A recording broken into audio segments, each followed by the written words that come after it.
Fala aí, galera. Vamos agora para a nossa continuação da aula de Era Vargas, tá?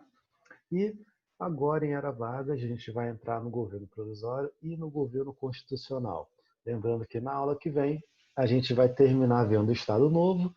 Devo falar algumas coisas relacionadas à Segunda Guerra Mundial também, tá?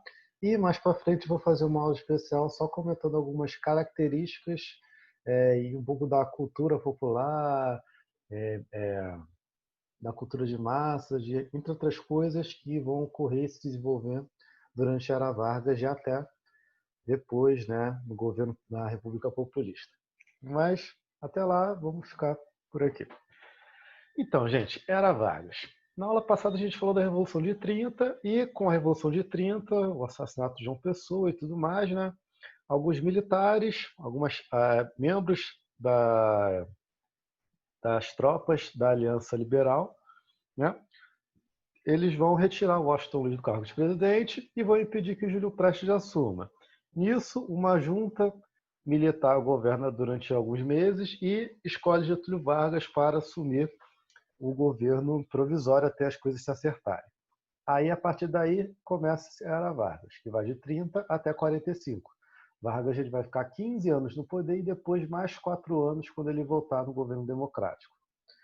A Era Vargas ela vai ser dividida em três partes: o governo provisório, o governo constitucional e o Estado Novo. Provisório de 30 a 34, constitucional de 34 a 37 e o Estado Novo de 37 a 45. Vamos falar desses dois aqui primeiro, tá bom? Então vamos lá. Sobre o governo provisório, o que Getúlio Vargas vai fazer no momento em que ele assume a presidência da República, tá? Primeiro, ele vai anular a Constituição de 1891, tá? Ou seja, o Brasil ele não vai ter Constituição durante um tempo e, além disso, ele vai fechar o Congresso Nacional até as coisas se colocarem em ordem, digamos assim. Então, é ao passo que o Brasil não tem Constituição mais naquele momento e o Congresso Nacional, ou seja, o poder legislativo que deveria criar as leis e por aí vai, ele está fechado. O Getúlio Vargas ele vai, ao mesmo tempo, ser a liderança do poder executivo e vai controlar o poder legislativo, já que, durante todo o governo provisório, como não existiram mais leis sendo criadas, o Vargas ele vai criar uma série de decretos-leis. Decretos, leis que são criadas pelo presidente da República e que vão valer durante o seu governo, até ser criada uma nova Constituição. Além disso, Vargas vai substituir todos os governadores de todos os estados brasileiros, a não ser em Minas Gerais, por tenentes de interventores que haviam apoiado ele durante a campanha da Aliança Liberal, durante a Revolução de 30. Então, é uma maneira dele colocar olhos e ouvidos dele em cada estado brasileiro. E o que mais posso falar? Além disso, como Vargas ele está centralizando o poder pouco a pouco, desde o início do governo provisório, as oligarquias regionais que o ajudaram antes, Minas Gerais, Rio Grande do Sul, Paraíba e por aí vai, elas vão ficando insatisfeitas com essa centralização do poder que o Vargas vai fazendo. No mesmo momento que isso acontece, elas também estão tendo conflitos com os tenentes interventores que o Vargas colocou nesses estados. Já que, qual que era a ideia para essas oligarquias? Ter um presidente no poder, mas elas mantêm essa autonomia nos seus estados, continuam controlando o governo em seus estados. Só que o que o Getúlio Vargas acaba fazendo, acaba controlando o poder em suas mãos e acaba colocando outros governadores, tenentes no caso, nesses estados para administrar o poder, para administrar o governo. Então é um conflito de interesses aí entre os tenentes de Vargas contra as oligarquias regionais, tá bom? Especialmente São Paulo vai ficar bastante satisfeita com o decorrer desse governo Vargas, desde o início, né, na verdade, porque São Paulo tinha conseguido eleger o seu candidato Júlio Prestes, só que por causa da Revolução de 30 saiu Washington Luiz, que já era paulista, e impediu o Júlio Prestes de assumir. E, além disso, São Paulo, desde o início do governo provisório, exige uma nova Constituição. Porque como pode um presidente, assim que chegar ao poder, cancelar a Constituição que existia e até então, durante 2 anos, não convocar uma assembleia para votar uma nova Constituição, não decretar uma Constituição e por aí vai. Então, São Paulo, a oligarquia paulista, ela vai liderar essa resistência das oligarquias contra o governo Vargas, tá bom? Mas a gente vai voltar nesse caso já já. Agora, o que vai acontecer nesse governo provisório também? Em 32, Vargas promove uma reforma eleitoral, tá? O que essa reforma eleitoral vai acabar fazendo na prática? Primeiro, o voto vai deixar de ser aberto, ou seja, vai ter o voto secreto.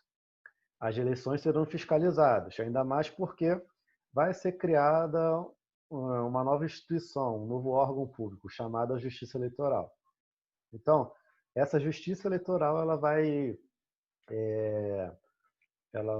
ter como missão impedir as fraudes eleitorais, impedir o voto de cabresto, a atuação do coronel e por aí vai, que já existiam na Primeira República, tá bom? Isso é mais uma maneira de você reduzir o poder das oligarquias estaduais, já que agora elas não vão ter mais como controlar o voto da mesma maneira que elas controlavam antes, tá bom? Claro, fraudes vão continuar a ocorrer, mas agora de uma forma muito menor do que já ocorriam antigamente, até então, tá? Além disso, Vargas vai inovar com o direito de voto e de candidatura feminina aos cargos políticos, tá bom? Não porque Vargas ele foi bonzinho. As mulheres já há algumas décadas no Brasil, até mesmo tem casos desde o Império Brasileiro, das mulheres exigindo participação política no país.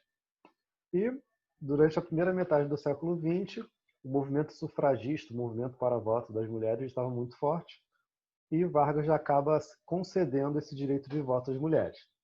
Então, em 32 elas passariam a ter direito de voto nas eleições que viessem quando Vargas decidisse, quando fosse ter eleição, já que era um governo provisório.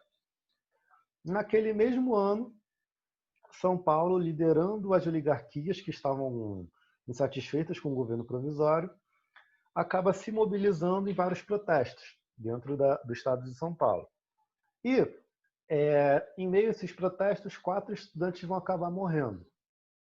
E as iniciais desses estudantes era MMDC, que vai levar a uma sigla, um movimento de revolução que vai acontecer em São Paulo logo depois, tá? E esses estudantes, eles... Deixa eu ver aqui o nome deles. Cadê? É a sigla do sobrenome dos estudantes, né? Martins, Miragaia, Drauzio e Camargo. Tá bom? Então, com a morte desses 4 estudantes, o movimento popular em São Paulo ele fica muito forte e a partir do dia 9 de julho daquele ano, de 32, eles vão pegar em armas, vão bater de frente contra o governo federal. Tá? Só que o que era para ser um movimento político, um movimento contra o governo, liderado por São Paulo, mas com participação do Rio Grande do Sul, do Mato Grosso e do Rio de Janeiro, acaba tendo só São Paulo na prática e Mato Grosso que vai enviar algumas tropas ou outras para combater o governo federal. Mas no final das contas, São Paulo vai estar isolada nessa resistência contra o governo Vargas. E qual vai ser o seu objetivo? Uma nova Constituição. Basicamente isso, uma nova Constituição que fosse levar a novas eleições e o fim do governo Vargas na prática, o fim do governo provisório. Só que eles vão conseguir lutar apenas durante 3 meses e após isso as tropas do governo federal vão lá e conseguem conter esse movimento constitucionalista de São Paulo, de 32, tá? Mas apesar deles terem saído derrotados, Vargas vai convocar uma Assembleia Nacional Constituinte e vai se aproximar da oligarquia de São Paulo, porque para ele é muito importante essa união entre as oligarquias, entre os estados brasileiros. Lembrando, sempre que eu falo oligarquia, eu quero dizer o estado em si, já que são essas oligarquias que, mesmo tendo seu poder reduzido durante o governo Vargas, são a classe dominante do Brasil. Tanto vão continuar a ser que o Vargas vai a todo momento dialogar com essas lideranças regionais, com essas oligarquias, para que ele não tenha resistência ao seu governo, ele consiga garantir a governabilidade, ou seja, ele consiga garantir que ele vai conseguir governar da maneira que ele bem querer. que ele bem entenda, tá? Então, mesmo que essa revolução em São Paulo saia derrotada, o Vargas vai convocar uma assembleia para votar uma nova Constituição. Essa assembleia é convocada em 32 e 2 anos depois sai uma nova Constituição no Brasil, a Constituição de 1934. Algumas características importantes dessa Constituição nova. Ela vai incorporar a reforma eleitoral, que havia sido criada através de decretos do Vargas, né? Vai incorporar essas mudanças na Constituição, ou seja, agora vai valer lei mesmo, né? Para todo sempre, enquanto a Constituição estiver em vigor. E vai manter vários pontos da Constituição de 1891, como o Estado laico, divisão em 3 poderes, e por aí vai. Além disso, Vargas ele vai começar a ficar conhecido por criar várias reformas sociais, como o ensino primário gratuito e obrigatório, reformas trabalhistas, que eu vou falar mais daqui a pouco no governo constitucional, limite do mandato presidencial de 4 anos, etc. Por que eu coloquei um asterisco aqui nas reformas trabalhistas? Porque já no governo provisório que o Vargas vai construindo pouco a pouco a sua imagem de pai dos pobres. A gente vai falar muito disso quando a gente falar do Estado Novo e quando falarmos do governo democrático, tá? Então, além disso, a Constituição de 34 definiria que Vargas continuaria no poder, sendo eleito de forma indireta, até as novas eleições que deveriam acontecer em 1938. Mas, como a gente viu aqui, em 38 a gente já está no Estado Novo, ou seja, algo de errado não está certo aí. Tá? Dito isso, passamos do governo provisório, chegamos na criação de uma nova Constituição e entramos assim no governo constitucional, que deveria durar de 34 a 38, mas dura apenas de 34 a 37. Tá? E como que esse governo constitucional vai acontecer? Novamente, as oligarquias terão poder reduzido, apesar delas continuarem dialogando com Vargas.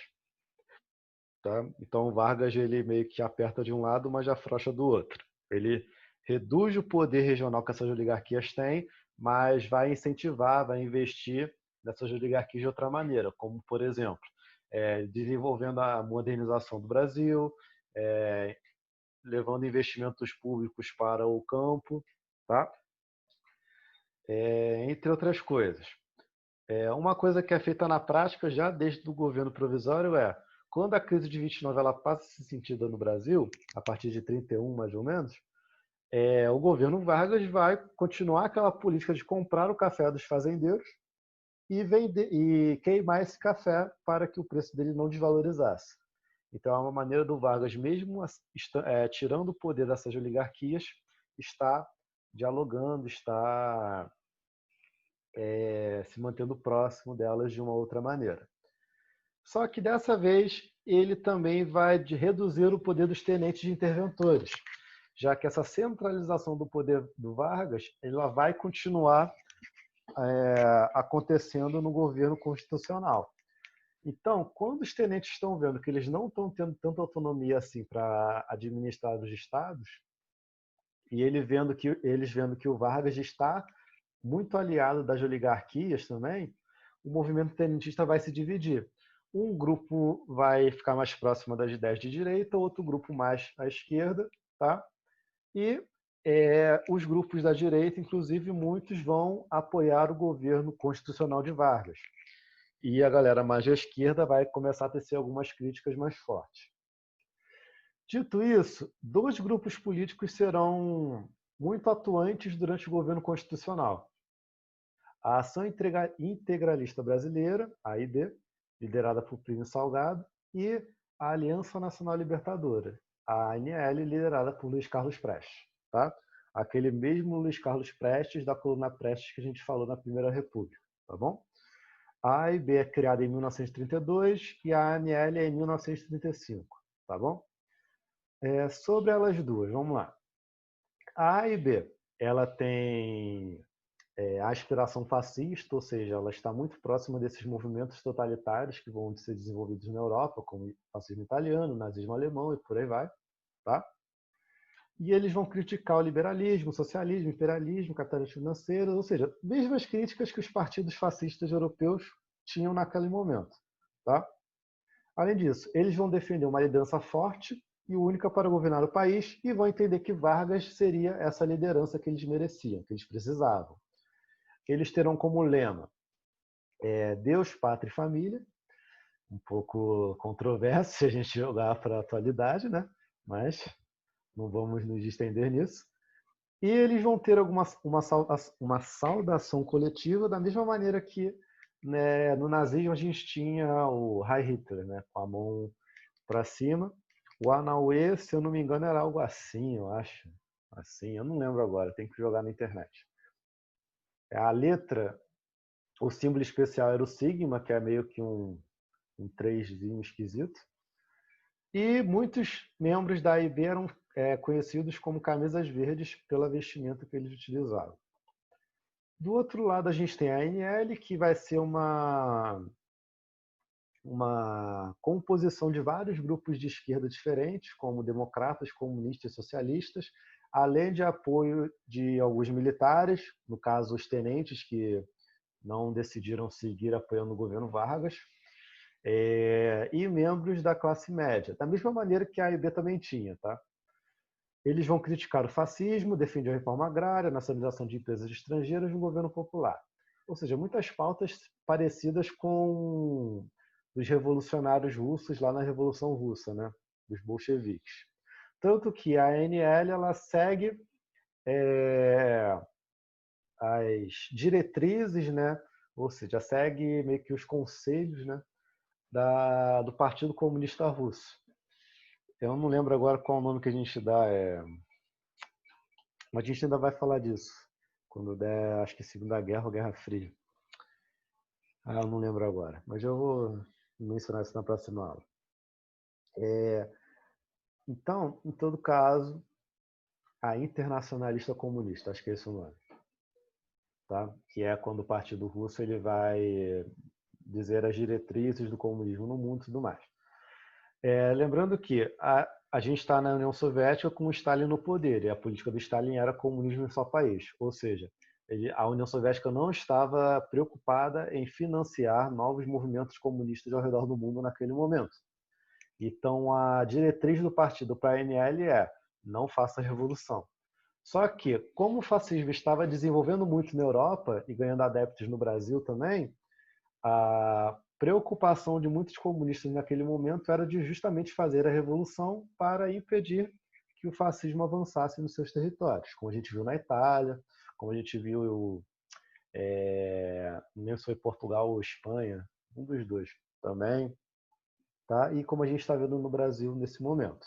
Logo, Luiz Carlos Prestes e a ANL tentam colocar em prática um levante comunista contra o governo Vargas, além do Prestes já ter, ao longo de alguns anos, criticar abertamente, de forma bastante dura, o governo Vargas e o próprio Getúlio Vargas. Logo, o que o Vargas vai acabar fazendo? Ele tornou a ANL ilegal.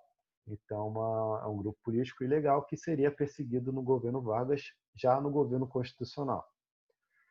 Sobre essa tentativa do Luiz Carlos Prestes de realizar um levante comunista, um levante revolucionário. Isso acontece em 1935, o mesmo ano da fundação da ANL, né? Mas como os grupos comunistas, esses grupos de esquerda, eles não estavam unidos nesse sentido de realizar ou não uma revolução,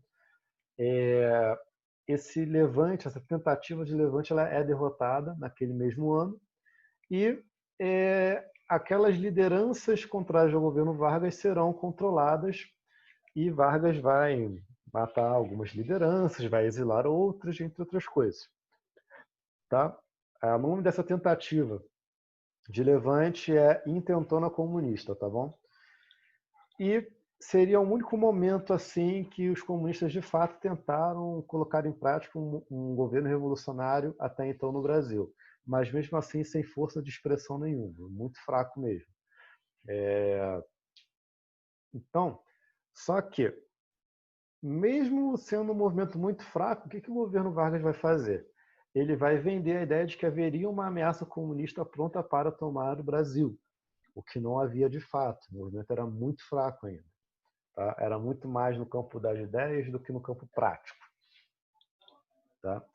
Então, aproveitando dessa chance que o governo Vargas teve naquele momento, o Vargas vai decretar estado de sítio, ou seja, estado de questão de segurança nacional. O que isso significa na prática? Que o presidente da República vai aumentar os seus próprios poderes, vai fechar o Congresso Nacional, que tinha acabado de ser reaberto com a nova Constituição. Ele vai prender e exilar Prestes do Brasil durante 30 anos. E Olga Benário, que era esposa de Prestes, vai ser capturada, grávida ainda, e por ser judia, vai ser exilada em direção à Alemanha.